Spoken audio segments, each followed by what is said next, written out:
Welcome everyone to the Wood from the Trees podcast. This is my first episode of season 3 in my brand new podcast room. And who better to have than the CEO of Northern Hemisphere, Mr. Alan Clark, official, with an E at the end of his name.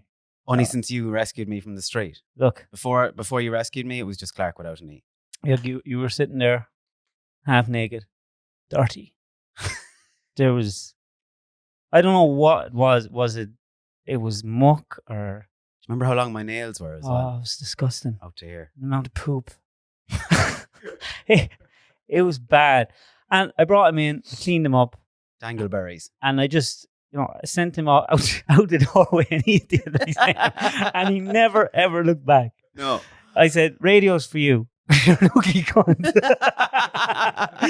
And I didn't. You're a beautiful man. David, I have to say, I love what you've done with the place. Thanks. This place is cool. Yeah.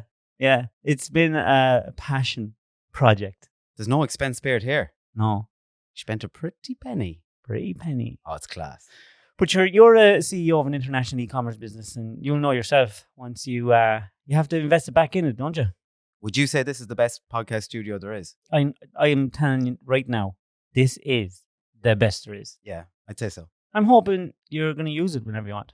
Thanks very much. Well, if you can't help your friends, who can you help? Do you know what I mean? Who can you help? Like, you gave me a big... what was it called? What was the thing? What a dry robe. Dry robe. We can't say that word. Why? It's a changing robe. Who changed the name? Dry robe is trademarked. Fuck off. Not allowed to say that. It's a changing robe. Yeah. Right. It's So- a changing robe. Handy oak. So they're made for people in niche. Why? Careful now. All the beaches. Yeah. I actually didn't know what they were until we went down to Belmullah. And I thought, I was there. This is a stupid joke. Remember you gave it to me? Oh, the changing robe. Yeah. Yeah, and I was there. What the oversight? What kind of coat is this? There's no way this is. And then we were changing. I was so comfortable changing because you don't feel like a pedo on the beach. You're nice and enclosed. You can, and they're warm. Yeah, really savage warm. joke. Thank you. Now the chances of me using it are slim and none. I have to find a reason to use it. You could be glad of a jet in the forest in the middle of winter. Like the winter doesn't start here until January, February, March. No, it was fairly nasty last night. Now we're up the mountain, you see. Right. I'm so afraid of all the deer. Do you not think you'll need it some night now? You're putting diesel in the machine. Destroy it. Jump down out of the machine. It's too big. Wish that's what it's there for. I'll be all over the place. It's too big. We'll get you a smaller one. What if it got caught in a fan belt and next thing you heard, oh, David was wrapped up in the machine because he was wearing your dry robe. Vicky would never forgive you. No, I know. She'd never forgive you. Alan, Yes.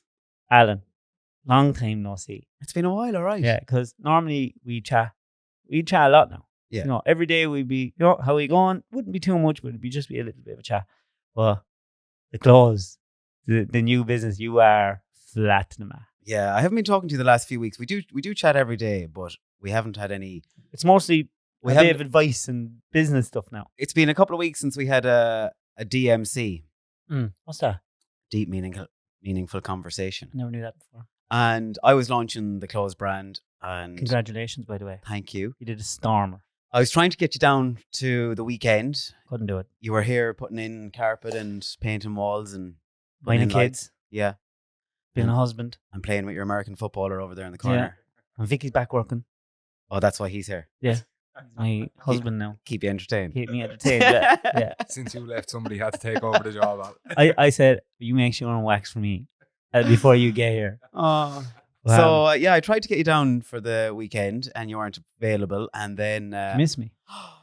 do you know what? I did miss you, but I was just sick of getting all the messages. You're not friends with Cuddy anymore. I know. What's the story? You're not talking anymore. Why isn't Cuddy there? I was getting them as well. What's the crack? Who are all these people? Where's Cuddy? It was just, Did you message him back? no, I didn't. Well, we can categorically say now, we're not fell out. We haven't fallen out. We're all good. You're still my 7th best friend. So I'm not comfortable with the 7th. 6th. What? Who's 5? I can't be disclosing that kind of Come on, we're information. friends here. So if I'm your 7th best friend, I surely get to know who 6 is. Okay, the truth is I only have one friend and I call you 7 to make myself sound popular. I'm happy with that. So you're technically my best friend. Yeah, I'm happy with that. I'm probably your only friend that's on a par with you. On a par with me? In what Yeah. sense? Like, you know the way we be kind of big deals? Like, your other friends are all losers. Like, there's no way Kieran is at my level. Like, put out Kieran. Like, to be fair, he's just not. I have to say that poor old Kieran is at another level in a different industry. Yeah, that's what I mean. Yeah. Like, we're doing different things. We're just two grafters stuck down here. Now, Kieran could surprise me. Hustling. Hey, he could surprise me. He could come out with something. These boys have their big corporate jobs. Yeah. And we're down here just in the gutter. We're in the gutter, in the trenches. In the trenches, hustling away. In the trenches of emails and DMs and people who would give you the shits. On that. I constantly have the shits. So I messaged you a while ago because it's like all things. Stuff like this, you have to walk the path. No one can tell you. It's like taking the red pill in the Matrix or the blue pill, whatever fucking pill it was. But on the day before you launched, now it was very stressful, all the lead up. Like from the time of conception to launch, how long was it?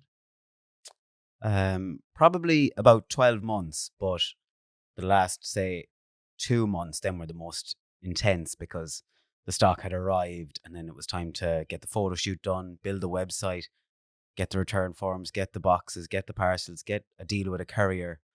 So it's gone on about 12 months, but the last 2 months then were hell for leather. And on the day before you launched, what were you thinking? Were you thinking, I'm ready now? Right, all I have to do is press go and off we go. The 3 or 4 days before the launch, I didn't eat, I didn't sleep, I didn't talk to anyone. I was like an antichrist because I just didn't know. I didn't know what was going to happen. And it was the most intense, surreal, nerve-wracking thing I've ever done in my life. Really? Oh, I thought, honestly, my brother messaged me a day or two after the launch. And like, we'd be close, like, but we'd never kind of be like soppy close or whatever, do you know? And he just said, Alan, seriously, it's launch now. Please take a day or two off. That's how wound up I was, do you know? And yeah, it was insane. And you were kind of telling me it'll be grand. Obviously, I had all this stock and I was worried that it wouldn't sell and that I didn't know if people were going to like it and how it was going to be perceived. And then it went on sale and it just bombed and it was crazy. Like, well, I knew it would. The next morning I came in, and so it was our first day using the courier and Shopify, and then the Shopify syncs up with the courier system. So you come in the next morning, you hit print, all the labels print, and you go about your day picking your orders and putting them in the bags and packing them. The very first, we were there late on the Wednesday night, watching the orders coming in and making sure everything was all right. Went home for 2 or 3 hours. Came back in Thursday morning and the courier system didn't sync up with Shopify. And we had hundreds of orders that we had to put in by hand. And that was the first thing then I was like, oh my God. I didn't even know how to get the details off the system. I didn't know how to go about it. I didn't know how to go about it manually, inputting all this stuff. And I had people there ready to pack the bags. And then I had a ball of emails. So it just went on sale Wednesday evening. Thursday morning, I think I had 117 emails from people saying, what color is this? What size is that? What size would suit me? Sorry, I bought small, but can you change it for medium before you send it to me? I bought a medium, but I think I'll go with an extra large. Please send me this instead of that. Can you take the money off my card? All these things that you just can't do, like. Yeah. But you want to please everyone. And the next, I just said, how am I going to get through this? How am I going to get through today? Well, it's like all things you do. Like Alan, he's the nicest guy in the world. You listen to no one. So everything that you do has to be like 100 miles an hour. And it has to be like when I started my shop, I eased into it. I started off with stickers. And I said to you, when we talked about this during the summer, I said, get a few cups. Start off with some stickers. Get your website. Get a system. Sort of figure it out bit by bit. Yeah. I just bought a massive amount of clothes. hundreds. I'm not going to say how many thousands, but a lot of clothes, and I'm just going to do it, which is amazing. But I knew I was terrified because I knew you were stressed, and I was there. I'm not going to tell this guy now that this is going to be the most stressful thing that you've ever done. So I went from like 5,000 followers to 20 or 30,000 followers because I did this video in a changing robe. I tried on this changing robe and I went in front of the mirror and I was having the crack with it and I was dangling my legs and it went viral. And that's when I started the wheels in motion about bringing out my own changing robes because I'm always out in the water. I'm always kayaking, surfing, gallivanting. Killing sharks. Yeah. And that's how it started. It started by me thinking about how do I get my own changing robes? And then, well, sure, we'll get a hoodie. We'll get another hoodie. And then we better get that in 2 colors. Yeah. And then, sure, we're going to need t-shirts. It escalates. And then it was like, sure, then we've nothing for women. Then we better get a fleece. And sure, then if we get a fleece, we're going to need leggings. And then suddenly, sure, we had 14 different lines. And what is really hard to grasp when you don't realize what's happening is each one has 4 or 5 variants, different sizes, and Yeah. so you end up with a lot of stuff, and it's a lot of wheels and plates in the air. And But- then an awful lot of messages that were coming in where that I was discriminating against particular sizes, that I didn't have big enough sizes or small enough sizes. And like I had to come on my page and explain, I'm out of cash. Like I have no money. All my money's invested in this. I'm borrowed up to my neck. I haven't slept in 6 months with the amount I've borrowed. And you're giving me shit because I don't have size X to Y. And it was genuine like hate. Mm. Like it wasn't just like, hey Alan, any chance you get this size next time? It was like, I can't believe you've left us out. That you don't have this size. Typical. I don't think there's one clothing brand in the world that starts out by getting every single size possible. Because you've got to figure out what your sellers are. Exactly. Well, as I explained in my stories, I got the small, medium, large, extra large to turn them over quickly, get some money back in, so we can Start off small, yeah, work your way. and then possibly get a smaller size next time or a bigger size next time. But What did you find the most? What was the hardest thing about the whole thing? What did you find the most stressful? What caused you the most stress? the thing that caused me the most stress was definitely the messages. You know, you want to please everyone and reply to everyone, but the amount you get, and I don't think people can't. You have only 80,000 followers, and it's not a lot in the grand scheme of things. But the amount of messages you get is just insane. See, it's the nature of it. It's like if a normal clothing brand starts up and it's online or it's in a shop and there's a problem or a query, they go to the shop or the email. But when you're the point of contact and you're the person they're buying off because they buy into you and they think personally they know you, so they have a problem, they pick up the phone and they message. And where it took me a long time to figure out, people would get angry because you can't read every message. You won't see it. You don't have if we were to have our notifications on, you'd just get lost in it. Your phone would be just beep, beep, beep, beep. So I think people don't understand that you can't see all that. And if there's no email, you don't know if that ever happened. And even with your best intentions, you look at something and you make the mistake of you're at nighttime, you're not switching off because you're stressed out and you're just lying in the bed and you go, oh, fuck, order one, blah, blah, blah, blah. Need this changed, wrong size. And you go, I'll do that in the morning. You take a screenshot. And then you go to do it first thing in the morning. And you think, 15 screenshots. Which one was that? Yeah. And it just gets very confusing. And then it's only like 4 days later, you get this nasty message or an email. And then you click into it because you just happen to see it. And it's 4. And they're trying to get you since. And you'd love to go, fucking email me. Like, email me. I'd have seen this. But they think they know you. Yeah, And I put the email address up a good few times. I learned, like, that was the first night I said, right, I have to get all these over to my email. And I did keep putting up the email address. And then you were getting emails then saying, I sent you 4 messages on Instagram and you didn't reply. Mm. And that's not why I sent you my email address. I Yeah. didn't send you my email address to give me hate. Give me the problem in the email address and I'll get it sorted straight away. Just like that, because once you're in front of your emails and your computers, you see it, you open it, you tick it, it's done.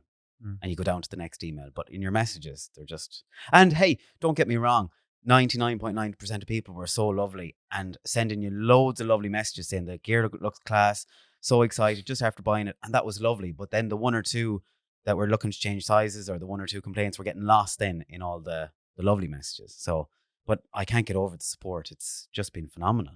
Yeah, and it's really cool when you get pictures back, people wearing your stuff. And It's class. when you get out in foreign countries, or you just you go, oh, that's brilliant. Yeah. That's my stuff, and it's a great feeling. When I was watching your story when you were promoting it and you were showing the clothes, I so wanted you to wear the leggings. I know. I wanted you to try them on. I thought you would. I was expecting. I was like, go on, do the leggings. Do the leggings. I wore the woman's fleece, and I said, I think that's enough now. Did you wear it? I missed that. Yeah, I threw it on. Sales went through the roof. Awesome. And are you calmed down at it now? Is it sort of tipping, or is it still mental? It's still fairly mental, yeah. And I kind of have a handle on it. So we're about 10 days into it now, and I've come to terms with the emails and getting through them, and I kind of do that from 9 to 5, and I turn off at 5 o'clock, and I say, right, whatever I didn't get to today, I'll get to it tomorrow. And thank God I don't think I've left anyone waiting. There's no turning off from it. It's That's hard, one thing. yeah. Since you left your job in the radio, have you found it difficult to always be on? Like no demarcation of when it finishes and when it ends? Yeah, you text me, was it on Monday? And you just said, are you wrecked? And I just said, yeah, I'm exhausted. And you said, it's hard always being switched on. And it is, because we launched, say, last Wednesday week. We were open Wednesday, Thursday, Friday. Friday, then we had the big PR event on the weekend. So for anyone who doesn't know, we brought 10 or 12 content creators to an island. They were all wearing our gear, and we put them doing activities. Orgies? And then straight back into it Monday morning to a heap of emails and queries and sales. And then the following Friday, then I had to go and do a gig in Galway that I was booked in for with Galway County Council. And then Monday, Tuesday, Wednesday, and today's Wednesday. So I literally haven't had a minute. And it is like, it's hard. It's hard being switched on the whole time. And you're exhausted. Like when you get home, it's a different type of tiredness. And it's, I was trying to explain to you, like you've done so well. Like I started off small and I learned bit by bit. So I have a system, and it's I just don't sleep. So that's my system. But it's not all the time. It's just sometimes. But I was worried about you that it was because you were sick, and I know the way you get so stressed out with stuff. Yeah. But was there any moment you were saying, oh fuck, I can't do this.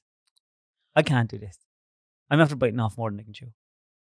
I had this kind of throat infection for a month, and I think it was we launched on the Wednesday, and then on the Thursday night I had a pain going from my throat into my ear, and I just that's when I thought, Jesus, I have to stop now.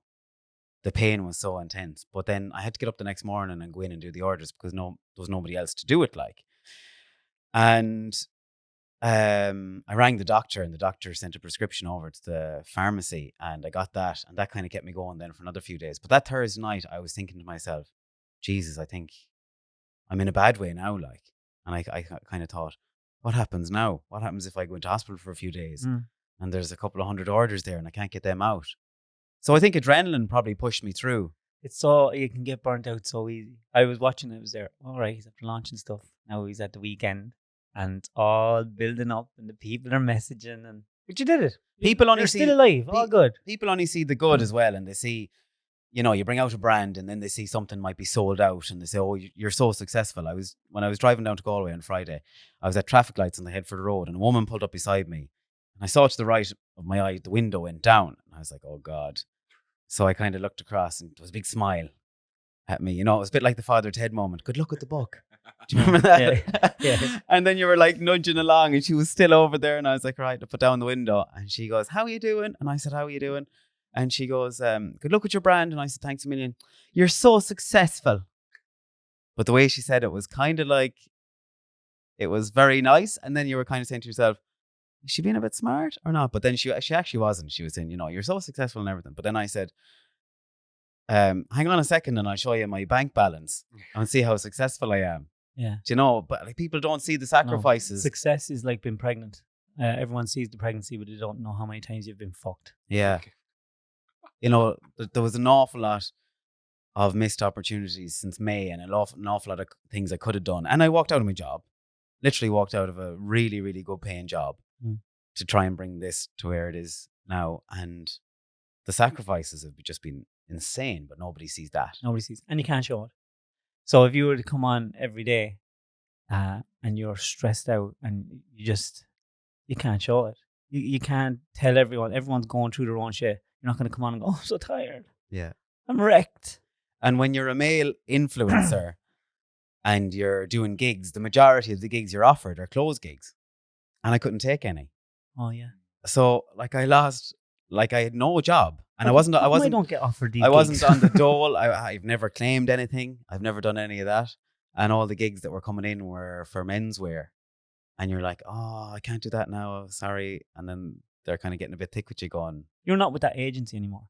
No, you see, I had to pull away from it because the majority of the gigs that were coming in were clothes related. Or No, biscuits. Biscuits are a big thing. Yeah. Those biscuits as well, yeah. You could dance around the kitchen for biscuits 5 times a week, couldn't you? You And could. bars. You could. You can seriously see the amount of effort and stuff that went into it. Though the website is absolutely stunning. The photo shoot was stunning as well. Like Yeah. If you're looking on YouTube now, you're going to be able to see Alan's stuff. Alan did it like a boss. You So- really did. Like you really had everything sorted from the start. Well, not sorted from the start, but planned out well, and you put a lot of effort on the back end into it. Like Yeah, I guess it looks like we did. I got a phone call off Alan. No, go back to it. Go back. I got a phone call off Alan, and I could hear. I was there. Where are you? I just taken the photos for my shop. Photographer's here. And it was just so good. I was really impressed. We were looking through stock images and stock videos in Iceland. And we wanted to bring the models out to Iceland. But then we ran out of money and we had no money. We had no money to go to Iceland. So we had to bring them to Achill. That was such a cool picture though. But thank God we found locations in Achill with the same rock formation as some of the video and the stock footage that we bought. Yeah. And it married in nicely, you know. Do you know I only found out the other day? This is totally off topic now. But at the start of the film Prometheus, do you know where the waterfalls are and there's this stony volcanic ground? That's actually in Iceland. It's a real place. Right? That means nothing to anyone. I'm just saying it's amazing. I thought it was special effects. When I found out it was real, it blew my mind. But it's done now. That's it. We're up and running. It's up and running. Yep. What's going on now between now and Christmas? We've 3 more products coming next week for ladies. Cool. And then just try and keep it going. He didn't bring any pictures so as they can show an exclusive. No, because Fuck yeah. I could have went, exclusive.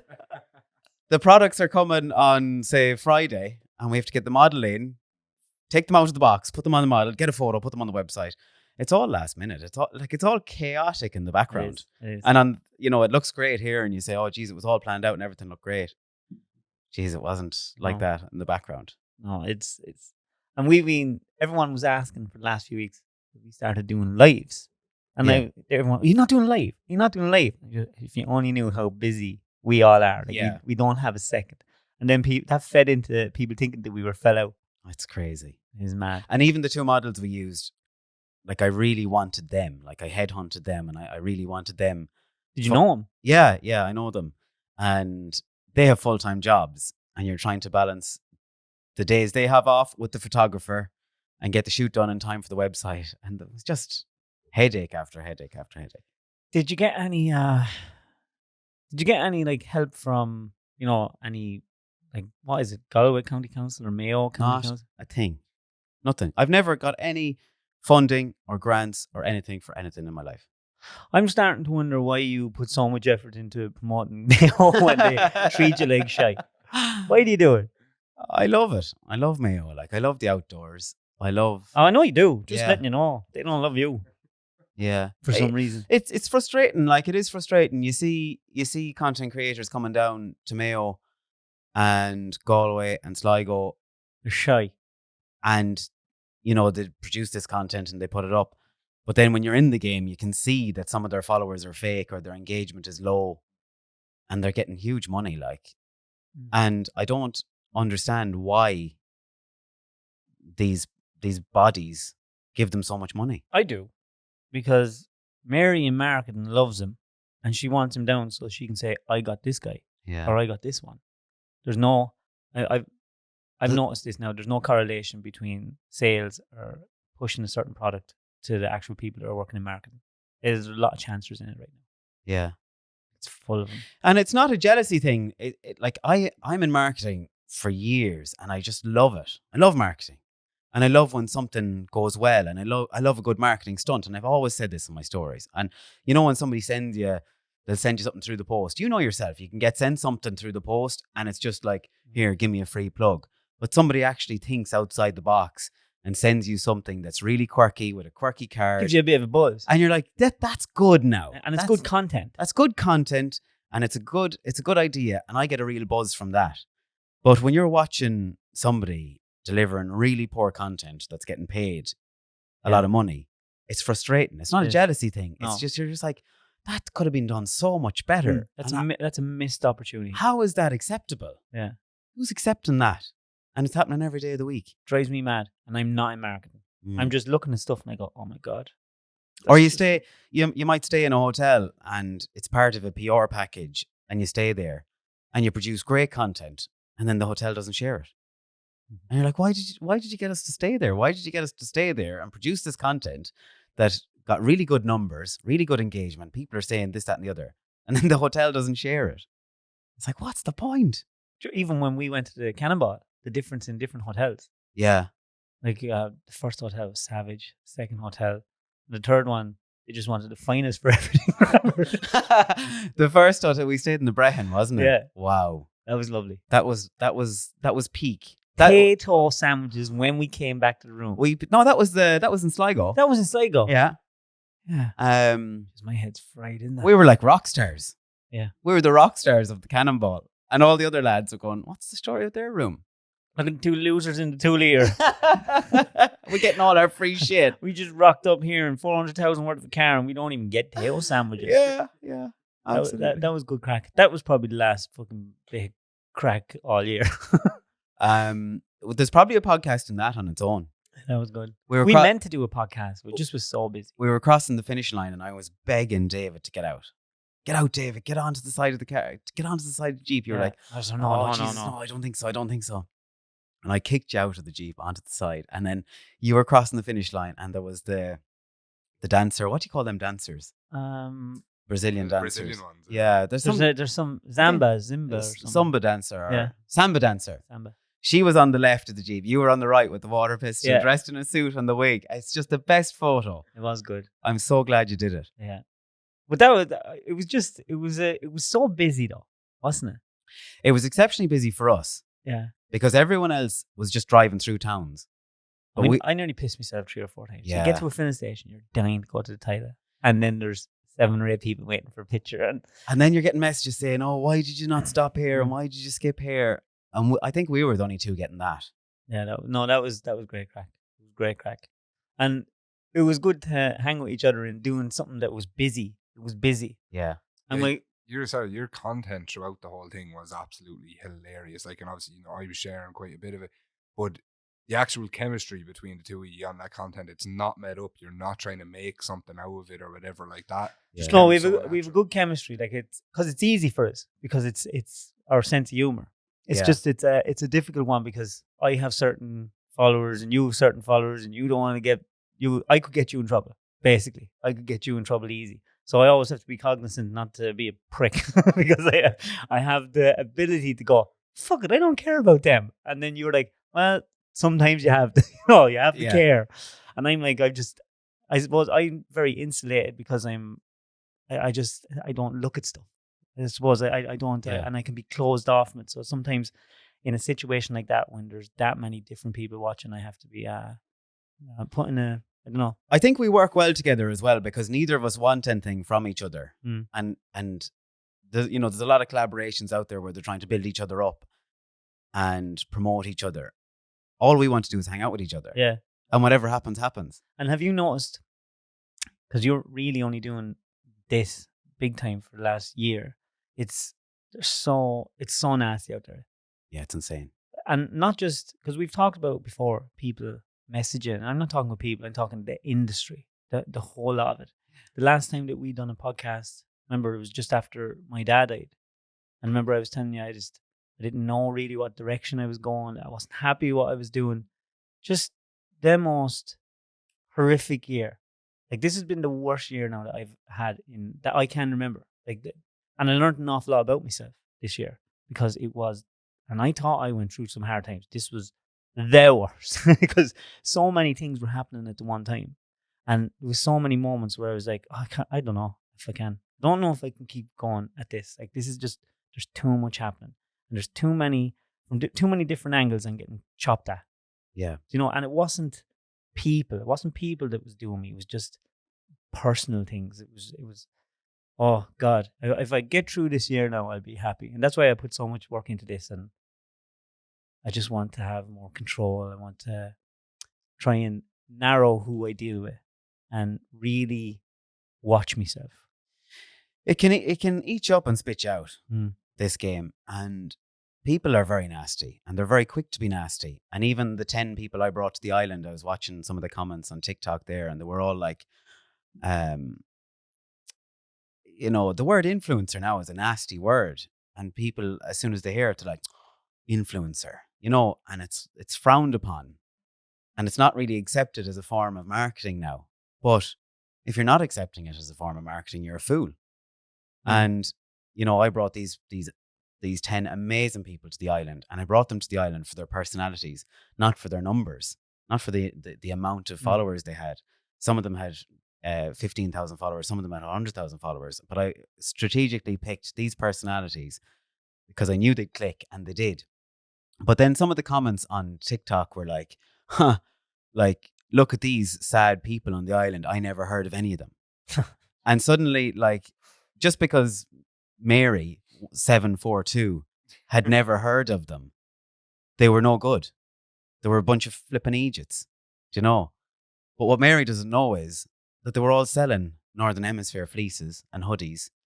And they were like absolutely amazing at what they do and amazing at the content. And the fact that they're able to put themselves out there, nobody gives credit for that. It's not an easy thing to do. And like, say for instance, you go into, if you're working in a hotel and you're Mary 472 and you work in a hotel and you're just there at reception or doing whatever you're doing. And then somebody walks in and says, here, Mary, go on camera here and promote the bedrooms. Mary would run a mile. She said, I'm not going on camera. Oh, I couldn't do that.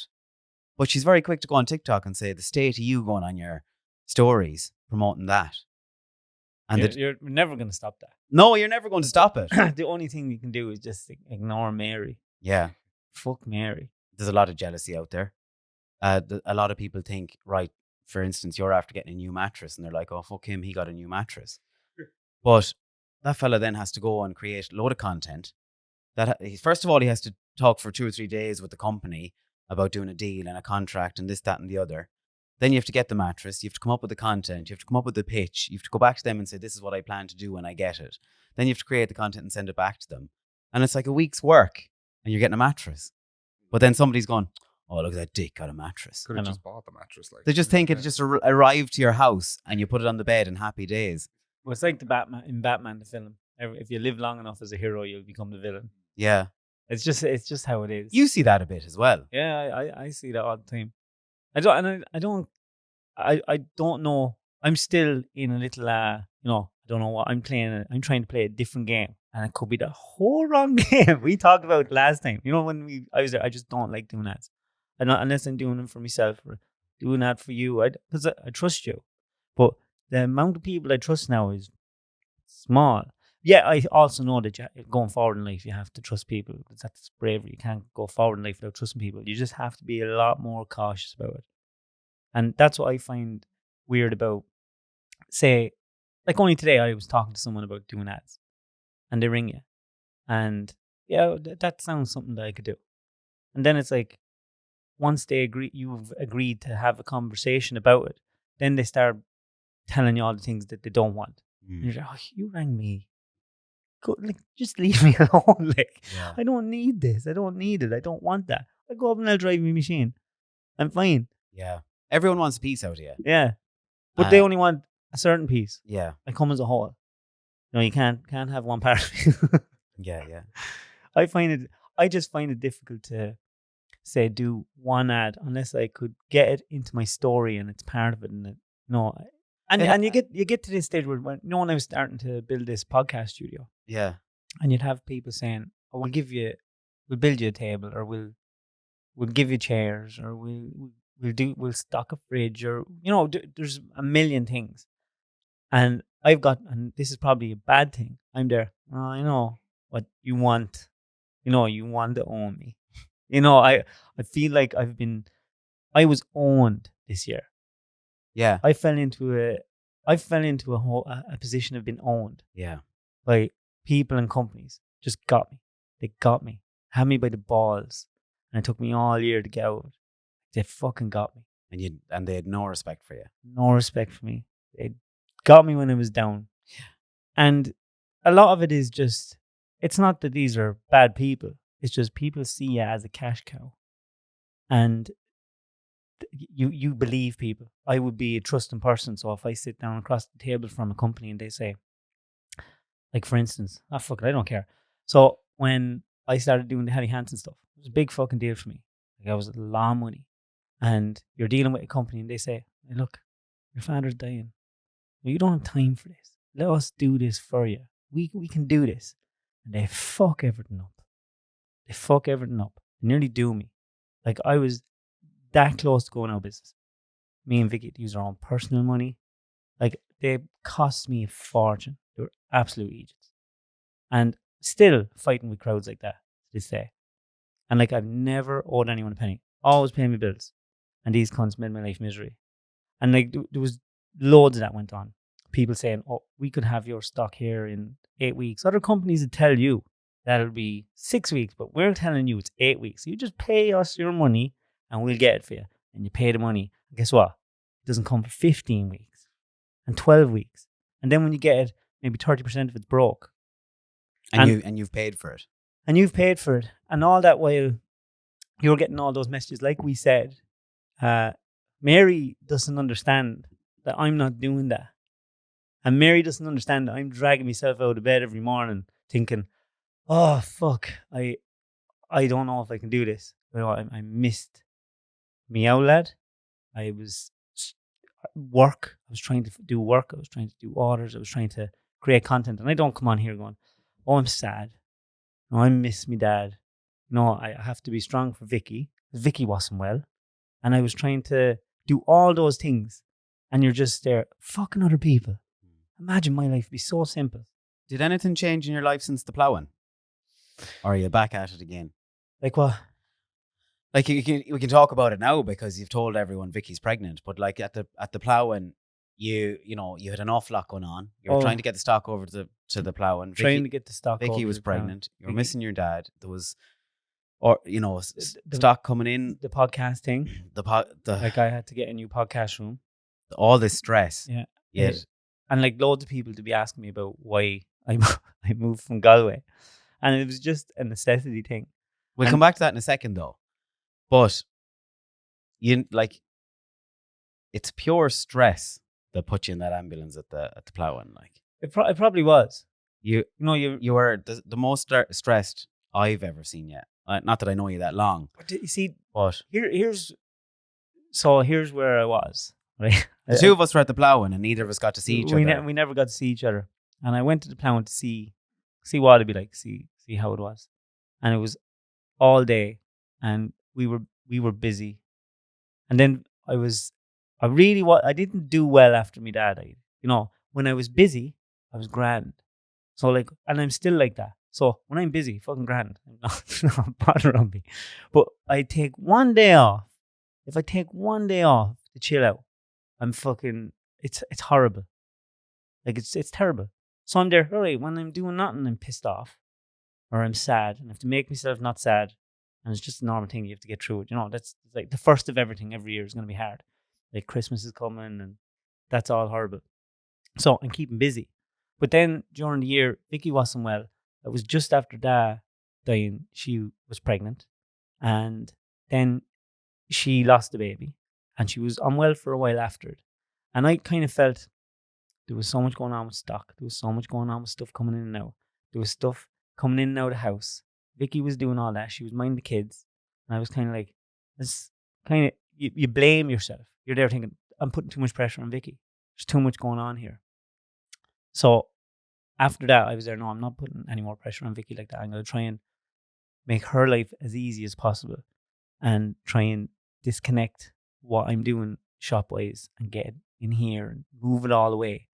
So when you're doing all that on your own and you're trying to work, you're trying to be up in the machine, you're trying to create content, you're trying to be a husband, you're trying to be a father, and you're trying to keep that baby safe. You want this one to work out. And I suppose between all that, then fucking getting sick of the plow and I thought I was going to die. I was like, fuck man, I'm going to die, and I didn't get my shit sorted. I wanted to get some shit sorted. I was on the way home from the ploughing, getting all these messages. Hey, what's the story with Cuddy? He's in an ambulance. He was at the side of the road. I thought you were dead. No, I wasn't dead. It was fine. I was trying to get through to Vicky. I was trying to get through to your brothers. Your brothers, I told your brothers because I was saying to them, what's the story with David? And they were like, what? I heard he's in an ambulance. And they were like, Jesus, first we've heard. I still have to get the operation. But then, are you back to square one now again? I never stop. What's it all about? I'm working on it. I'll tell you what it's all about. I genuinely think that this is what I want to do. I don't care if 10 people listen. I feel that I can have a conversation here, and I don't have to worry about what anyone's thinking, what anyone's saying. And it's not what anyone thinks or says. Last week, someone asked me a question. I do a question thing, and like I do these to talk to. I was talking to a woman here the other night that'll be coming out tomorrow or the next day, and I genuinely want to know what's going on because I don't know. I want to see where she is in that, and I find that interesting. It's like being in the machine and listening to an audiobook. You learn something. Yeah. But when I do something on this now, I fucking hate it. I'm starting to absolutely dread it. Imagine I'm asked a question, do you hate that Andrew Tate prick? And I go, I don't hate him. Some things he says are grand. That's it. That's all I said. Gone. It was blocked. I'm there thinking, come on. You get some awful soppy questions in your Awful. Q&As. And they're the ones I pick. Hey, David, I'm not sure if my girlfriend loves me anymore because she's been in the bathroom for the last 45 minutes. Yeah. And you're just like, what? And then asking him that, like. You're worse for answering that. They're the best of the battle. I get, and some of the questions that I get, then all I get is, where's Cookie? Well, I get so many. And I get some, like I get so many about Daddy now. Daddy. Yeah. That annoys me. And I get see so many. Some people just have no boundaries. Sure they don't. Yeah. And I see like a question coming in going, how are you now after your dad? But there's loads of them. And like, say there was like, I got 6 questions yesterday. People had just lost one of their parents. Just the last couple of days. And they say, just lost mine. Like, how do you deal with it? And you message back privately and you go, I don't. You just have to be. That's tough though too, because I can understand that. I can understand it from their point of view. But you've been getting them loads. Everyone gets weird things because they think they know you and they think that you have an answer. And I try to tell people I just do things. I don't have an answer. I'm just doing things. You did get one about your dad though. Like I think it was 2 weeks ago, and I seen it, and just the way it was phrased. I don't know if this is what you were thinking about as well, Alan. The way it was phrased, like I took it personally for you almost. It was something like, are you still upset about your dad? It ended really smartly. And you're just like, fucking of course I'm still upset about my dad. Like, no, I'm totally over it now. I have new mugs coming out next week. I know. Like, but like sometimes you probably do this as well. You get a question and you see the person's name comes up. Sometimes you click into their profile and you go, it's just a young lad. He just doesn't have the vocabulary to explain it. There's some of that goes on. But in that story, it very visibly hit you.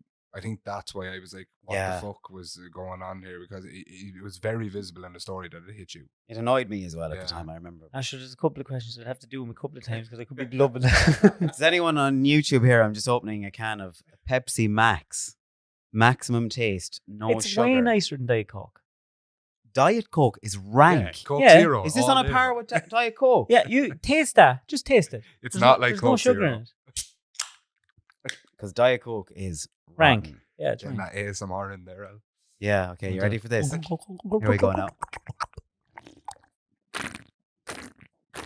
That's disgusting. These are not edited in. This is actually happening. Sounds like you're finger bashing someone. No, it's rotten.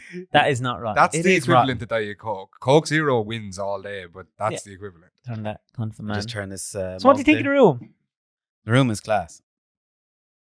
It is, isn't it? Pepsi is rotten. I explained this to Matt when we first started. I wanted this to be as plug and play as possible.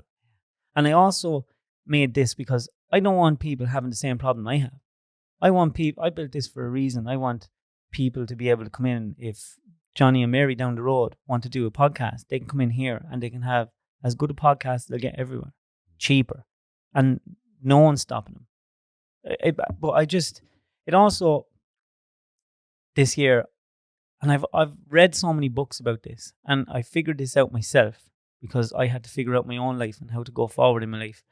If you're a man and you can't talk your way through problems, if you can't bury your head in the sand, and I thought that would get me through. Just being honest, telling the truth, not lying, and being fair with people. And then go, oh no, some people just can't. It's not that they're dishonest. It's not that they're trying to write it. It's just they're weak, and they can't handle anything. And it wrecks stuff. Yeah, I think weak is harsh as well. Well, it's the definition of weakness. If you can't have a discussion, if you can't have a hard discussion, like confrontation delayed is confrontation multiplied. You should be very proud of yourself. Same as yourself, man. No, I know, and when you're caught up in it, you don't look at yourself and you go, "Geez, I did that, and that's amazing." You're the last person to say that because you're looking at all the problems. You know, it's like when you're going out, like we had this discussion before. When you're out playing football, you missed 4 goals and you only got 1, and all you do is you're going home thinking about the 4 you missed. So it's very hard when you're caught up in it because all we've seen is problem after problem after problem for the last 12 months. But like, as one of your best friends, I'm sitting here telling you, like, there was a stage where I was very worried about you, and No need to be worried about me. I'm a strong, resilient man. I might be dying on the inside. Okay. no, I'm very proud of you to have come through everything you've come through this year, and I hope that you can just, even for 30 seconds right now, where you can just acknowledge, Jesus, yeah, I did good. Oh, no. I did good this year. I do. Would you say it? I know I've done good. No, I have. And you know what has helped me? So I've been doing nights now. You know, so we're back to 2 machines and we're doing night shifts. And I love driving machine. Like I love driving machine. But I'm also, now it's hard to get up in the morning with the kids and stuff. I'm not used to that. But the kids are great. Like Jane and Clark and them, they give you that release where you're not thinking about yesterday. You're not thinking about tomorrow. You're just there. And I've got good at just living in that moment with them and enjoying them and they make you forget. And they give you that little breathing space in your head. Like, I love hanging with the kids. I've never had that in the morning. I've always been up at 4 or 5 and working. But now that I've working nights, and I was dreading doing nights, now I love it. Now, the sleep isn't great, but the kids are great. I'm so looking forward to having another. I'm not looking forward to the late nights, but Vicky's going to be doing that. But I'm looking forward to it. The story Lily put up on your story the other day of it was just so funny to come from from a child, like, whatever. She's like, Daddy just asked me, like, am I looking forward to Christmas? Look at me jumper. Look at me shoes. Of course I'm looking forward to Christmas. Yeah, she's gas. She's a ticket. She is. Lily's mad for the phone. She's mad for it. And I won't let her get a phone. And I'm going to try and get away with that for as long as I can, but only because I know how many creeps are out there. And it is creepy. It is so creepy. When are you getting your Porsche? When am I getting my Porsche? I heard you were getting a Porsche. Have you seen what I'm driving? Yeah. A 34-year-old Jeep. Advertising. Oh, Northern Hemisphere with your fancy Jeep. nearly died of carbon monoxide poisoning yesterday on the way to Galway. I was coming into Headford really sleepy. I was like, jeez. Is it a diesel? Yeah. And the fumes are coming into the cab. You should tell Mr. Kennedy to put a big petrol engine in that. To be fair to Kennedy's, I have to say, it's a class yoke, like. It's a class yoke. They are cool. Now, it's not ideal for driving up and down to Portlaoise every day. But I love it, like. I absolutely love it. But when are we doing a live podcast? We've been thinking about that. When will we have time to organise it or anything? I'm after getting about 4 or 5 phone calls from pubs that want to take us on. Pubs? Yeah, well, the 50 Come on. 80 seaters. Come on, David. You want to go RDS straight away. You know how I work. I know. If it's not Crow Park. Could you imagine the stress levels? I want you to envision this, right? So you organise this because Alan would organise, right? And to be this big fucking thing. And you be ringing me. Have you anything done? I'm just going to arrive on the day. Yeah. Nobody. You be stressed now. Nobody knew about the helicopter on the island. I knew. And then, well, I'm saying nobody outside my circle. And then on Saturday morning, everyone was like, Jesus, Alan, can you not just do something? Where do you go from here now? What do you mean? Like next time you launch something. Oh, I'm not launching anything again now. Stop. Oh, you say that all the time. No, I'm not. You sat chatting after the fucking weekend and you were there, that's it now for a while. I'm not doing that and real stressful like that for a while. I'd love Northern Hemisphere to just tick along now and I want to grow it. And I'm hoping that it'll be a success and I'm hoping we can get better products and I'm hoping, not that there's anything wrong with our products, but I'm hoping that we can get more products and get... There's an opening now. Valencia's gone. Isn't that their name? Balenciaga. I'm not getting into that on this podcast. Not going near that. This is my podcast. We can do what we want. No. That's what I'm hoping. I'm hoping that I can just grow this and bring it to the next level. And, you know, next time maybe buy a few more hoodies that might get the price of the container down or price of this down, or because at the minute everything's just so expensive. Yeah. And to get the price down, people also don't understand how the volumes that you have to go to get that price down. I've made, like, honestly now, I've made no money from this launch. None. I'm still down, like, and I will be down for a long time. And that's business. But also you're saying to yourself, Jesus, is this going to be a business? You know, I learned very quickly that the gin isn't a business. Yeah, that's not. I lost money on that. But I think that's what entrepreneurial is. You have to keep trying till something. You know, you're trying not to scrimp. You're trying to do something that you do properly. I'm the same. So you're doing it properly, and if it fails, at least you failed doing it properly. Yeah, I genuinely believe that if Northern Hemisphere doesn't work, I will do an unbelievable CV and hopefully get a lovely job marketing some other company. You won't. You'll do something else. No, I won't. You're in the zone now. I won't. You can't. I think this is the one for you though, Alan. Like, because there's actually something in it and behind it, in the sense of that you are so into your nature and walks on the West Coast and stuff like that, that you specifically went for that. You didn't go for a leisure brand of just sitting around. There obviously is leisure clothes in it. Yeah. Excuse me, but this is right up your street and you're backing it full-heartedly. Yeah. Underwear.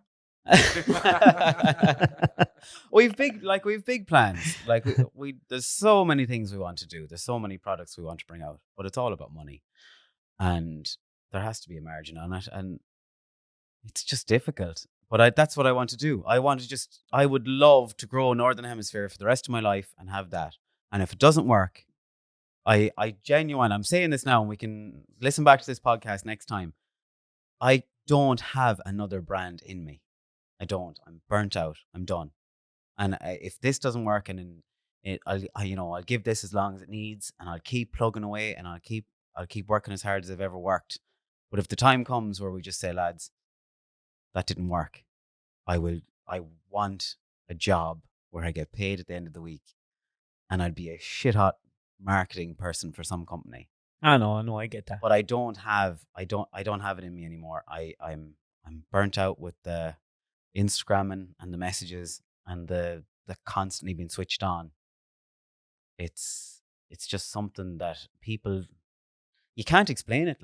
No. Like even the first day, I have two brilliant partners with me in Northern Hemisphere, and we went to Dublin for a day, and we were up there and we were having meetings and stuff like that, and people were stopping me on the street saying, "Jesus, Howie Allen," or they were saying, "I listen to your podcast," or this, that, and the other, and they were saying, "Geez, how are you recognized in Dublin?" Like, but someone somewhere will always stop you, and when you say that, you sound like people are saying, "Oh, will you shut up? You've only 80,000 followers on Instagram or whatever." But someone somewhere always recognizes you, and it's fantastic and it's brilliant, but it can also be very draining. And being always switched on the whole time. Like I said, that lady at the traffic lights in Galway, or, and it's brilliant. And don't get me wrong, I'm not giving out about it, because it's brought me to where I am and I love it. But it's very difficult it's a very difficult tiredness to explain. And also, it's not really something I ever set out to do. Like, I didn't want to be well known on Instagram and have my own brand. Now, I did want to always bring up my own brand, and I was always very entrepreneurial, and I always wanted to do it, but I didn't think I'd be the face of it. I never thought I'd be the face of it. And I never thought people would want to be stopping me for photos and people would want to be meeting me. I always wanted to bring out a brand and hope that they would do well and use other influencers. But being the face of it is hard. Because then any tiny little problem, you take it so personal. And I'm finding it hard to detach. You have to learn to detach from that. Like, there might be a few threads out in a hoodie, and that's going to happen. Yeah. It doesn't matter what brand you are. You could buy a Nike hoodie and get it sent to you, and there'll be a few threads out in it. It's just somebody has an off day. People would never know. Like, this week, me and Vicky have folded, steamed, cut threads, got rid of, checked maybe 600 hoodies, checked every cup. Lily helps. You're down on the floor. You're flat out. Yeah. Nobody sees that. But I do have it handier than you when it comes, because you're out all the time. You're out and about, so you have to deal with people personally a lot more than I do, because I'm never anywhere. And I'm not really a sociable person. That's the thing people find very hard to grasp, is that, like, I'm not into going out and meeting people.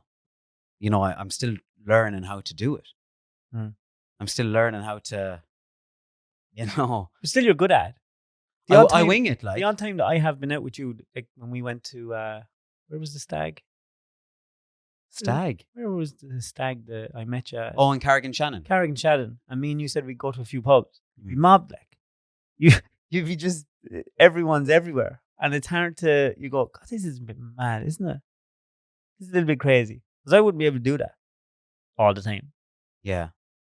Like, I just wouldn't have the head for it, I think. But I don't like going out at the best of times. Even before people knew me, I wouldn't like going out. I didn't like it. And then lately, if they don't know me for being Alan Clark, I'm just Cuddy's friend. And they just shout at you, "Making big bank." Sexy hours. Or tight little hours. Yeah. And I think you've done now, and it's after you see that there's a market, and all you have to do is build on it, keep your customers, and that's all you have to do. That's all I've done. Until 2 months' time, we're turned around and told the price of thread has gone up, and the price of containers has gone up, and the price of electricity has gone up, and then you're out of business. No, you just have to do it differently. Everyone wanted the same hoodies I got this year, and all my suppliers wanted €6 more for them. So I just had to find them somewhere else and buy more to try and get the price down. You just find a way, because you've put so much effort into it. It's only if you thought it was going to go in the morning, you go, oh, that's my baby. I've put all that effort in it. Think about it. You've done it since the start of the year. But that's why I'm so invested in cookie gin. Like, I brought out a second batch of cookie gin because everyone wanted it. Not because I'm going to make any money out of it, because I can't. Well, that's bad business. Yeah. But that's back to your point where you just love it. I Yeah, worked but- so hard on the branding, and you did a super the job. colors, the taste of it, and I get a kick out of people enjoying it. Yeah. People love it. But don't get me wrong. If I thought I was to make money, I'd have to change it. I wouldn't do it again. No, well, there won't be a third batch. I can't see there being a third batch. We've done 2 batches now, and I can't do a third batch. It's not financially possible. When's your new podcast coming out? When are you starting season? Are you on season 3? 4? I've done 2 seasons. 2 seasons. Yeah. And when's the next one? I don't know. I need to do this setup, but I can't afford it at the minute. Sure, you was here. This is I what it's for. Sure, how can I drive to Port to record a podcast? That's bad business, David. You've been driving around the fucking country doing the podcast. I know, but I have to bring them To Me. someone. Yeah. Yeah, no. I get that. I'm that's why I'm Do you know what my goal is? I only realized yesterday. I went to the launch of Tommy Tiernan's new TV program, Tommy Tiernan's Epic West. And he travels along the west of Ireland talking to people and showing the west of Ireland. And yesterday I said, that's what I want to do. And it's the first time, like, I know I've wanted to bring out a brand, and I know I've wanted to do this, that, and the other. But when I was watching that yesterday in the cinema, I said, I really, really, really want to do that. then you have to be as famous as Tommy. Do you have to be famous to do that? What's he getting it for? What do you mean? He's big stuff right now. He's RT's little cash cow. Like, he gets great views, he gets great ratings. It's all about who's hot right now. Oh, I don't mean do it through RTE. I don't mean be the face of RTE. Do your own. Yeah. No, I mean just go and hit the road and do it myself. I'd need Yeah. money. That's all I'd need. I wouldn't need to be famous. And it wouldn't be about views or bringing in viewers to RTE. I just want to go and travel and talk to people and document it. That sounds cool. Mm. Little YouTube channel. Yeah. Alan Travels. Yeah.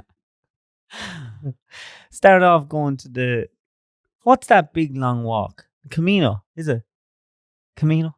It's not in the west of Ireland, David. No, but like start off. Do you mean Cropatrick? No, you've done that. No, You've done that. Start off with. I want to stay in Ireland. Yeah, but you're not listening to me. I'm just saying, start off, do 1 weekend away to the Camino, something Right. mad, and then try and get like, oh, look what I did. So this is going to be a piece of piss. Give me money. Give me that money.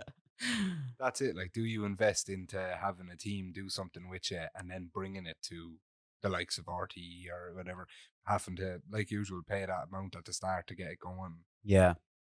Yeah, that's an option. Sure, the money in them things cost would be fucking phenomenal, wouldn't it? Phenomenal. Give me a rough, just say you wanted to walk the Wild Atlantic Way and video it the way you'd want to. And now, when anyone that's watched your videos, you're fairly snazzy at 'em now. You know, the right amount of like the picture quality, like the shots, and then the funniness, and you know, talking to people and promoting stuff.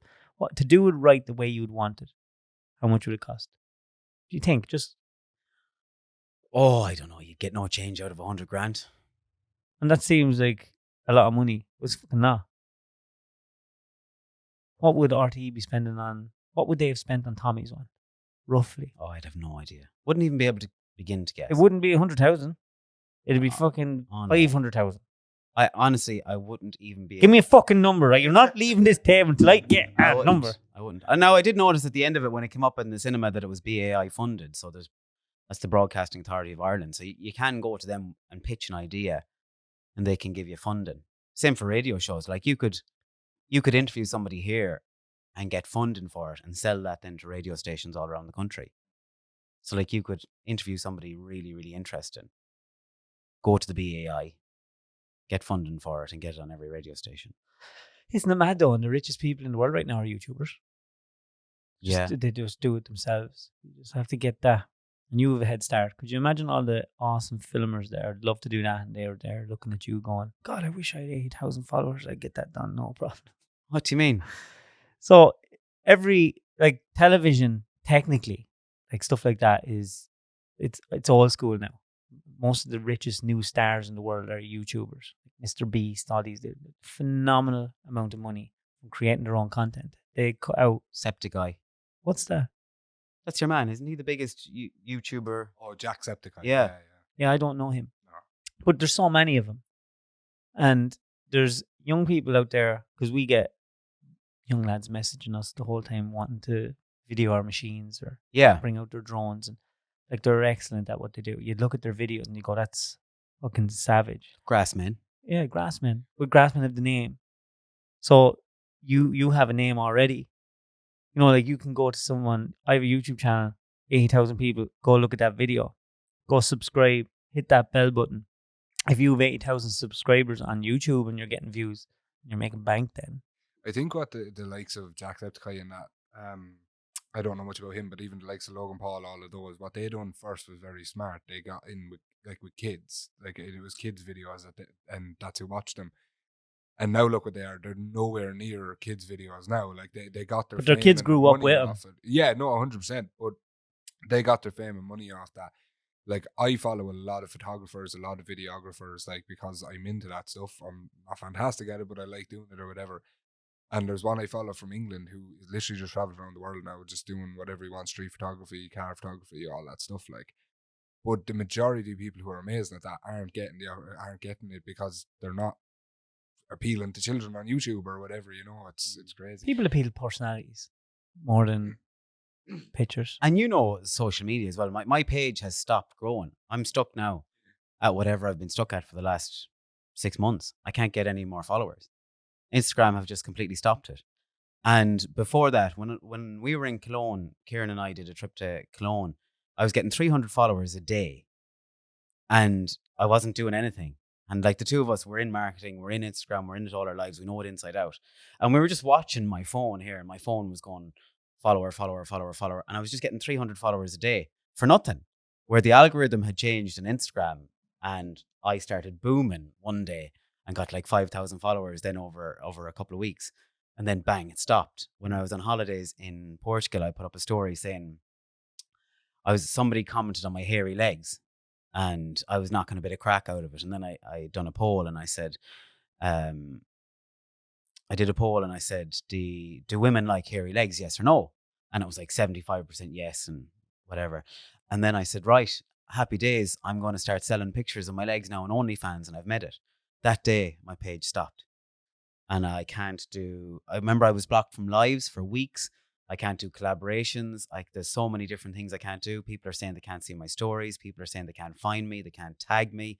And since that day that I said I'm going on OnlyFans, my page completely stopped.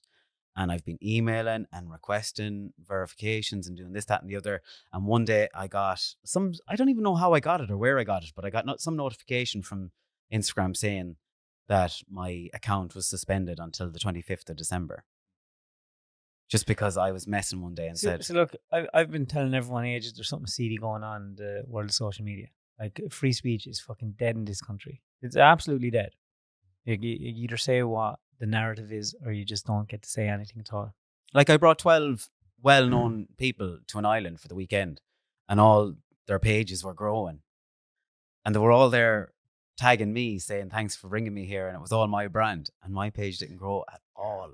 Like for the last... Nothing. Think about it, right? For the last 2 years, I've been having that problem, shadow banning. And you can send emails or, why are you banning me for this? And you can do all those things. And you get no feedback.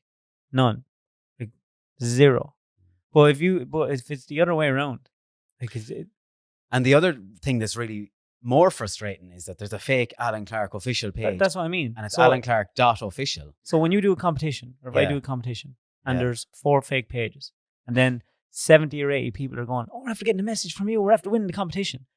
They're not that quick to get rid of that page. Well, I know for a fact that this fake page has been reported over 200 or 300 times. I put it up every now and again, and I say, please report it. And people will send a screenshot. They'll send it to you and say, have it done. And I've got that 200 or 300 times at least. And they're only the people that are taking the time to send you the screenshot. It's been done a few more times after that. And that page is still there, and it's still coming up before me. People are tagging that, and they can't find me. I've tagged it a few times. You've tagged it. Like, I nearly tagged it myself a few times.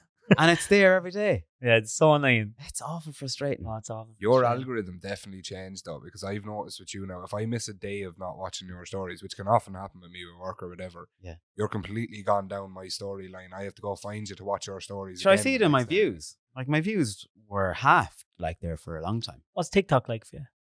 I don't like TikTok. I hate it. I'm not liked on TikTok, and not that I'm like, it's not that I'm liked on Instagram. It's just that There's loads of people that don't like me on Instagram. it's very young people on Instagram. I think, or Anything TikTok. I do on TikTok, I just get a load of hate.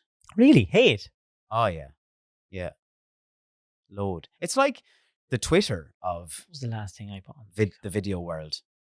Like, Your TikTok of voice notes #2. That's I think that was the first thing that I seen with you that made me proper fall around the place laughing. I sent it to Like, everybody. Like, somebody, one of the ladies on the island last weekend put up. So we were coming in for a selfie, and I had like everyone behind me, and I was here at the front, and I was like, "Come on, everyone in, everyone in, everyone in." And she was at the back videoing it from the side of me grabbing the photo, and she put that video up on TikTok. And one of the comments was like, "Who are all these influencers on the island?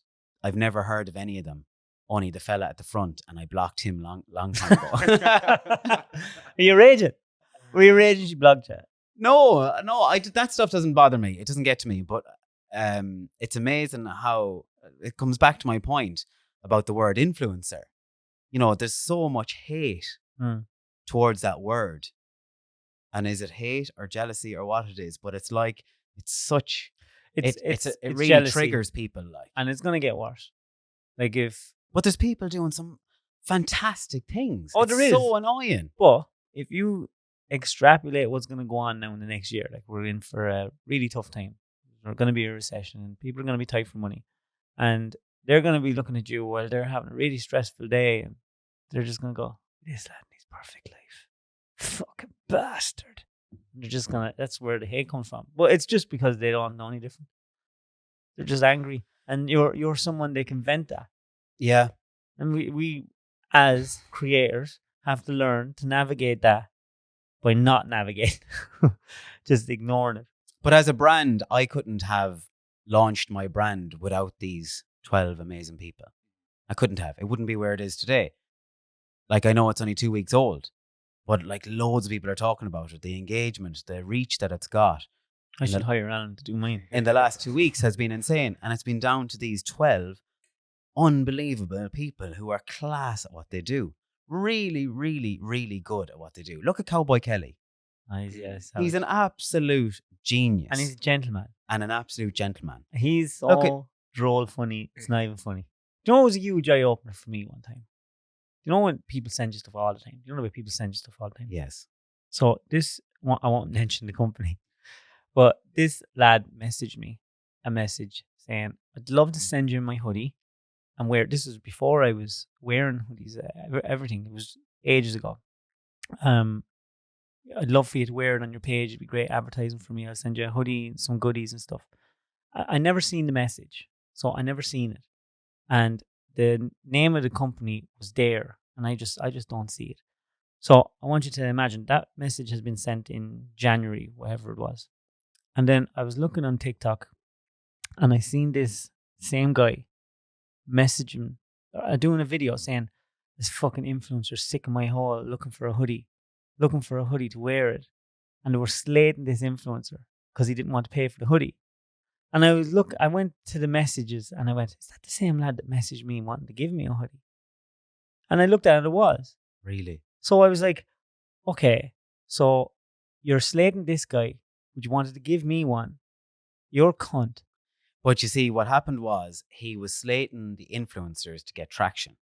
That's all. Yeah, I know. He was only slating them because he thought people would feel sorry for him and then start buying his hoodies. But since I seen that, and that in my head, I went, oh yeah, no. There's another thing. You'd stay away from people like that. When I seen that same lad licking, when I seen that lad on Ray Darcy chatting, and the stuff he chats about, and I go, oh, geez, another fucking chance. It's like So everything. many chances. It doesn't matter what industry or job you're in. There's a few bad eggs in every job. It doesn't matter. Yeah, but it's so if you're good working they are in a at. supermarket or you're a Hey, guard. but it's how or- good they are at. It's Yeah. how good people are that you can buy into them.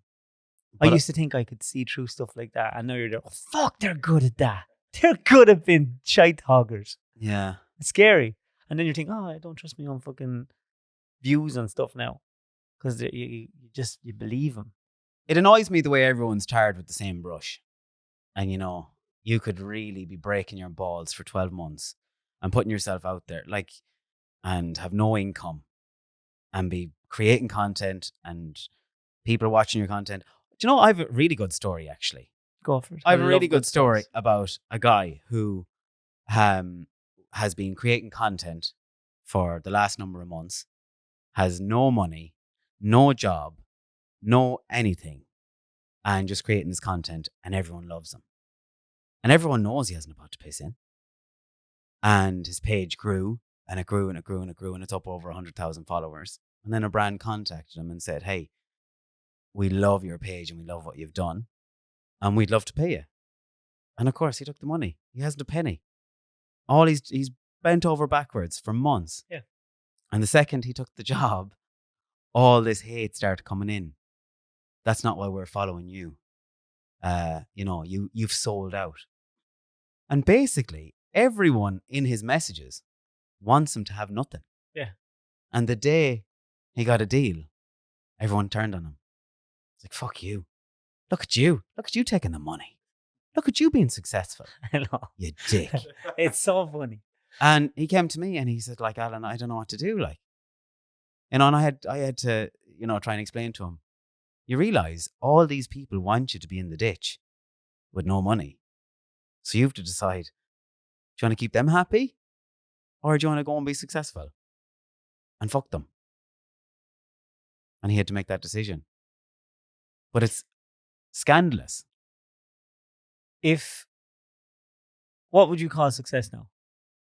6-7 months down the road from the last time I was talking to you, what would you consider success now? I would consider success. It's a tricky one. Just being able to pay your bills. I've like really struggled the last few months. Like struggled. Like nobody, I've told nobody, like nobody, not my family, nobody, not even you. Nobody knows the shit I've gone through in the last few months. Why? Because I don't want them worrying, and I don't want them feeling that they have to help me or that, Well, if I was struggling, you'd be the first one to say, I know why that. didn't you tell me? I know that if it came to it, I know if I rang you and I said, hey David, I can't pay me a speed bill this week, will you sort me out? I know you'd be the first one I'd ring, and you'd be the first one that'd pay for it, and you'd be the first one that would never ask me for it ever again. But I think success is being able to go to sleep at night and not be worrying about the bill the next morning. That's what contentment is. It's the worrying about bills is tough, but you need someone in your life that you can turn to. No man's an island. And I get that. And I know I have that. I know I can ring my brother. I know I can ring you. And I have 2 or 3 other people. I've maybe 4 in my life that would dig me out. I know that. Well, it's, say, when I have issues like I do have, I always have Vicky to go, she can catch me when I'm in the middle of one of those, you're stressed out and you're walking around, running around, you don't have time to eat. And Vicky's there, hold on now, you. Calm the fuck down. She lives with me. So she sees me. She sees me if I'm vibrating at nighttime in the bed. If I'm not letting down the phone, she makes me keep my phone down in the kitchen. She tells me to, you take the kids to bed. Don't pick up that phone until they're in bed. Don't get out to the office. And I would stay doing it if I didn't. But you are you. And you go home and I guarantee you ain't shutting off. No. And you can't. And I'm telling you, that's not possible. I stayed in a hotel in Galway last night for a good night's sleep. Did you? No. No. And I had this great intention. I said, I'll stay the night now and I'll chill out and I'll have an early night and I'll go to bed and I'll wake up so rested and then I'll go to Portlaoise and we'll have a good podcast tomorrow. So I woke up and the eyes are hanging out of my head. But I don't, what did I say? Like 2 or 3 weeks ago, my electric company were like threatening to cut me off. And I was like stringing it out as far as I could. Do you know how frustrating that is for me to hear? And I was like, so you get the first notification, you're like, fuck them, another week or two. And then you go, look, Alan, we're gonna cut you off now because you owe us. And it's only like €217. But then I live in a house on my own. You know, it's very hard to live on your own and pay all the bills on your own. And then I'm never home, but my ESP bill has doubled. I am never in my house. It got tough. I'm never there. I don't use the oven. I do one wash a week. I have a shower every day, but I don't cook. I don't have the lights on. I'm never there. My house looks derelict. It looks like nobody lives there, apart from a big pile of dirty socks and jocks in the corner. And then you're coming home, your ESP bill is twice what it was last month. How is that possible? It's And terrible. that's just getting these notifications saying, look, hey, you have to pay us, or we're giving you 10 days and we're going to cut you off. And I'd love to be at a place where that money is just coming out of my account and I don't have to worry about it. Well, it's the perfect example of people looking and thinking everyone has this dream life. Yeah. And people will be looking at you saying, oh, look at him having the crack and helicopters and launching a clothes brand. And they obviously think, oh, you have loads of money. Nobody knows the hardships anyone's going through. It's like, even when you're looking at someone that you think has a load of money, you don't know what hardship they're going through. There was a day, do you remember I went down and I dropped the car in to get serviced and Kennedy's gave me a Touareg. And they put me in this Touareg and I was like, oh, class, and I'll knock a bit of crack out of this. And all I was thinking was, how am I going to fucking put diesel in this and knock a bit of crack out of this for a few days? And the day I was bringing it back, I put €10 of diesel in it. And there was 5 kilometers left in it. And I put €10 in it. Went into the shop and I paid and came back out. And it still had 5 kilometers. It didn't change. And then I was thinking to myself, well, that was like 5 liters. Fuck. And I had to put another one in. And then I put 20 in that time. But that was only like 2 or 3 weeks ago. And like you say, people see the helicopter on the island and say, oh, you know, look at your man there and he's doing brilliant and he's doing this, that and the other. And success to me, I've been looking at these little wooden houses. You know, they're only like 2-bedroom houses. You can buy them for 50 or 60 grand. Modular houses. Yeah. Like, I'd love that. I'd love that small little house on a small little plot, maybe surrounded by a few trees, have it paid for, not have a mortgage, and be able to pay the ESB bill. That to me is success, and that's all I want. I just want to be able to not be worrying about the envelopes coming in through the letterbox. Yeah, it's so stressful. And when you're in the middle of all that, you're worrying about making bad decisions on stuff, and then it stunts you on stuff you should be able to make a jump on because you're in this mindset of, God, I'm worried about this. And you're also in a meeting with your business partners, and you're trying to play the big man, do you know? And you're making big decisions, and you can't afford the diesel to drive home. That's what I often meant to ask you. So, and you're better at all this stuff than me. So you're good at stuff like that. And when you're talking to these people, are you supposed to play the big man? Because when you play yourself, are you just going to get rode? Or do you play the big man, you're not really being yourself? Like, does it get to a stage where you have to be a bollocks if you want to get on? Like, do you sometimes think if you want to be successful, do you have to be a bollocks? And if that's the case, isn't it terrible? Yeah.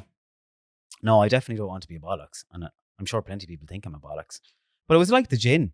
I went in to the distillery and I told them I had a contract with Super Value. And I went to the Super Value and I told them I had a contract with a distillery. And I didn't really have either.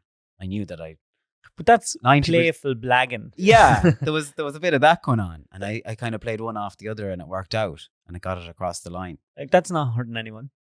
Thank God it all worked out. And it's same with the clothes. Like, I know, thank God, I have really good support with the 2 lads, and they trust me 100%, and I trust them 100%, and they had faith in me, and I have faith in them, and I hope it's going to work out. But I doubt they're going to listen to this, but they definitely don't know how hard I've had it the last few months. And well, it's very annoying that you were under that pressure and you wouldn't. But it makes no odds if I told you or not. Yes, it would. I could Why? help you. The same as if I rang you in the morning. If I was stuck, which I have, remember the Yeah. podcast and stuff. Yeah, I need help. Off you came. Yeah. If, sometimes you need help, and you I have to be know. able to. If it came to it, I know I could depend on you. But Not for sex now. I don't know how did we get into this anyway? What was the question at the start? Look, let it flow. Let it flow. Thanks a million for coming on. Thanks for having me. Thanks for having me on the first one. It's an honor. I'm after having recording a couple, but I wanted the first one to be you. Thank you very much. Good start to it, as you were on the first one. I'm hoping this one goes better. I'm going to play the long game. I'm like you with the close. If it doesn't work this time. Because what do you mean? If this season doesn't work? No, not this season. I'm going to stay. I love doing the podcast. And I'm hopefully going to have this as a business that people are going to record their podcasts. And that's going to be a separate business model that I'm hoping it's going to work out. Because I'm playing the long game. The free speech is going to be important. And fuck all these social media sites. And when people buy my clothes, this is what I put it into. I put it straight back into all this. Because me and Vicky actually don't. People probably think it's like everyone looks at you and thinks you have a heap of money. We don't spend that much money. We have a very quiet life. Now the kids swallow up a nice bit, all right. I'm hoping this works out. I know it will. I love it. I'm happy with it. I'm delighted you came in. And I wish you the best of luck. And I hope you sell a heap of stuff this Christmas. And I'm looking forward to all my new Northern Hemisphere stuff. And I'll be doing all right out of it. If I buy 2 or 3 hoodies and I get a free dry robe every time, it'll be great. Not dry robe. What's it called? Changing robe. Changing robe. I have a lot of bleeping to do. When you had that fleece and you were putting it on in front of the mirror and you said, he's thought of everything. He has these pull cords. And I was laughing. And then he goes, for your cocaine and cash. And I was like, oh, David. I didn't think that you'd share it. David. I didn't think that you'd share it. I know. That was funny. But thanks a million. Thank you. Really and the appreciate best of it. luck with your podcast studio. And remember, this is here whenever, if you're someone in Dublin or if you have someone, just come. You can put 2 fucking ladies there, 2 ladies there. Whatever kind of a podcast that is, I don't know. Right? I don't know what's going on there. Where's this going? No, I'm just wondering, like, you could have anyone on your podcast. What happens in here? Not yet, but it does look like a porn set, doesn't it? Kind of. I don't know. I suddenly feel very uncomfortable here. So, anyway, thanks a million. Thanks yourself. And welcome everyone to the first episode. And goodbye.